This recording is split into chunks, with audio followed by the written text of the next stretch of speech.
کل آبادی کا 56% تھی، یعنی مشرقی پاکستان کی آبادی کل آبادی کا 56% تھی، یعنی 56% آبادی مشرقی پاکستان میں تھی، لیکن وہ پاکستان کے 5 یونٹوں میں ایک یونٹ تھا۔ لیکن مشرقی پاکستان کے تالے ازما سیاستدانوں نے نہ صرف ایوان زیری بلکہ آبادی کے تناسب سے نمائندگی کا مطالعہ کیا، بلکہ ایوان بالا میں بھی اس فارمولے پر زور دیا، یعنی جو زیادہ آبادی ادھر تھی تو ان کو زیادہ ووٹ اور ادھر سے زیادہ پارلیمنٹ کے ممبر منتخب ہونے تھے، لیکن انہوں نے برابر پہ زور دیا، جس کی بنا پر بنگالی اور پنجابی سیاستدان ایک دوسرے کے خلاف برسر پیکار ہو گئے، جو ملک کے 2 حصوں میں تقسیم کرنے کا موجب بنے۔ اس کے بعد چھٹا پوائنٹ ہے ہمارے سامنے سیاستدانوں کی علاقائی سیاست۔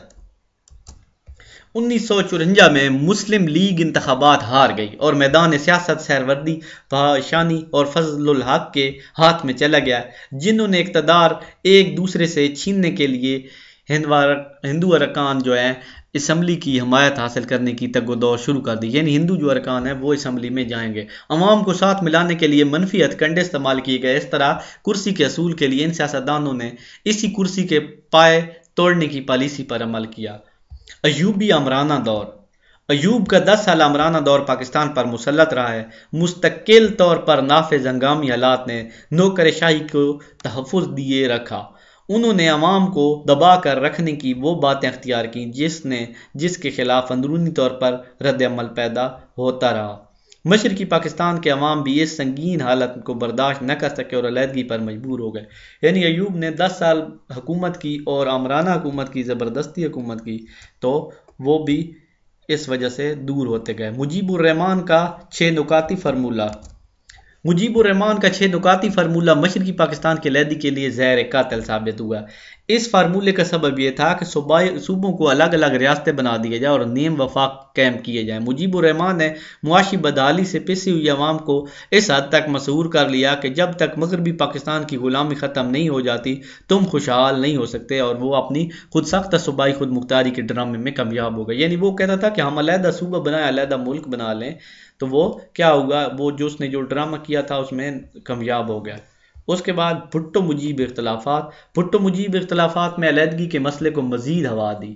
ان دونوں کو اختلافات کو ختم کرنے کے لیے مذاکرات کا اہتمام کیا گیا، لیکن چانداں کامیابی نہ ہوئی۔ بھٹو نے 3 مارچ 1971 کے جو قومی اسمبلی کے اجلاس کا بائیکاٹ کیا، جس نے مغربی اور مشرقی پاکستان کے درمیان فاصلہ بڑھا دی اور علیحدگی بن گئی، یعنی بھٹو اور مجیب دونوں آپس میں لڑتے رہتے تھے۔ فوجی کارروائی۔ 23 مارچ 1971 کو مجیب الرحمان نے اعلان بغاوت کیا، یعنی مجیب الرحمان نے کہا کہ ہم مغربی پاکستان کی جو آج موجودہ ہمارا پاکستان ہے اس کی بات نہیں مانیں گے۔ بنگلہ دیش کے جھنڈے تک لہرا دی اور مغربی پاکستان کے باشندوں اور بہادریوں کا قتل عام شروع کر دیا۔ پاکستان کے باشندوں اور بہادریوں کا قتل عام شروع کر دیا، جس کے پیش نظر فوجی کارروائی کا فیصلہ کیا گیا۔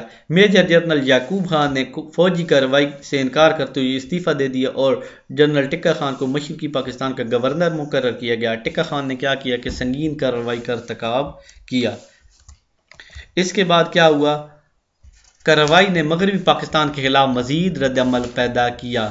گنگا طیارے کا اغوا۔ اگلا جو ہے، بھارت نے ایک گنگا طیارہ اغوا کر کے لاہور پہنچا دیا، جس کی تمام ذمہ داری حکومت پر ڈال دی گئی۔ اس کے بعد اس طیارے کے اغوا کا بہانہ بنا کر بھارت نے مغربی پاکستان اور مشرقی پاکستان سے فضائی رابطہ منقطع کر دیا۔ یہ محض ایک سازش تھی جو صرف مشرقی پاکستان کی علیحدگی کے لیے تیار کی گئی تھی۔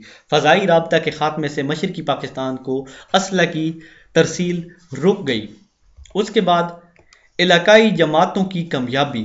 1970 کے انتخابات میں دونوں صوبوں میں کسی بھی بڑی جماعت کو نشستیں نہ مل سکیں۔ مجیب الرحمان کی عوامی لیگ مشرقی پاکستان میں اور بھٹو کی جو ہے پیپل پارٹی مغربی پاکستان میں کامیابی۔ مجیب الرحمان ادھر کامیاب ہو گیا مشرقی پاکستان میں، اور یہ ادھر کامیاب ہو گیا۔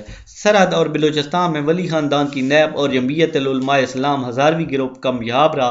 کوئی پارٹی بھی قومی پارٹی کہلانے کی مستحق نہ تھی جس کو اقتدار سونپا جائے۔ عوامی لیگ کو نمایاں اکثری حاصل رہی، جس کو اقتدار دینے میں بھٹو نے لیت و لال کیا اور اتحاد کی فضا مقدر ہو گئی۔ پھر بھارت کی فوجی مداخلت۔ بھارت کی مسلسل خواہش تھی کہ پاکستان کی سالمیت کو کسی نہ کسی بہانے سے کمزور کیا جائے، یعنی پاکستان کو خطرے میں ڈالا جائے۔ پھر کیا ہوا تھا، بھارت نے اپنی سرحدوں کی حفاظت کا بہانہ بنا کر کمتی بانی کے نام پر تخربی کار مشرقی پاکستان میں داخل کر دیے، یعنی اپنی سرحدوں کی حفاظت کے بہانے سے مشرقی پاکستان میں فوج داخل کر دی اور 22 نومبر 1971 کو مشرقی پاکستان پر حملہ کر دیا۔ فضائی تحفظ کی عدم موجودگی میں محصور پاکستانی فوج کو شکست کا سامنا کرنا پڑا اور اسے مجبوراً ہتھیار ڈالنے پڑے، جس سے پاکستان 2 لخت یعنی 2 ٹکڑے ہو گیا۔ کیا ہوا تھا کہ بھارت نے سینٹر سے کافی سارا بھارت کا ملک تھا، 1500 کلومیٹر راستہ تھا اور آگے جا کے مشرقی پاکستان تھا۔ بھارت نے مغربی پاکستان کا راستہ روک لیا، جس سے فضائی کوئی نہ ہو سکی مدد اور پاکستان 2 ٹکڑے ہو گئے۔ بڑی طاقتوں کی سازشیں۔ بھارت نے روس کے ساتھ 20 سالہ معاہدہ پر دستخط کیے۔ اس معاہدے نے جنوب مشرقی ایشیا میں روس و بھارت کے مفادات کو یکجا کر دیا۔ بھارت کو روس سے ضروری کارروائی کرنے کے لیے حسب ضرورت سامان اور تکنیکی امداد حاصل ہو گئی، یعنی بھارت کو روس سے بھی امداد ملی۔ اس کے علاوہ امریکہ بھی ان سازشوں میں شامل ہو گیا۔ ویسے تو کہتا ہے پاکستان کے ساتھ ہوں، لیکن سازشیں پاکستان کے خلاف، جس کا ثبوت یہ ملا کہ جب اسرائیل نے امریکی ساخت کا اسلحہ بھارت کو فراہم کیا تو امریکہ معترض نہ ہوا، لیکن فوجی یوں ہی سعودی عرب اور اردن نے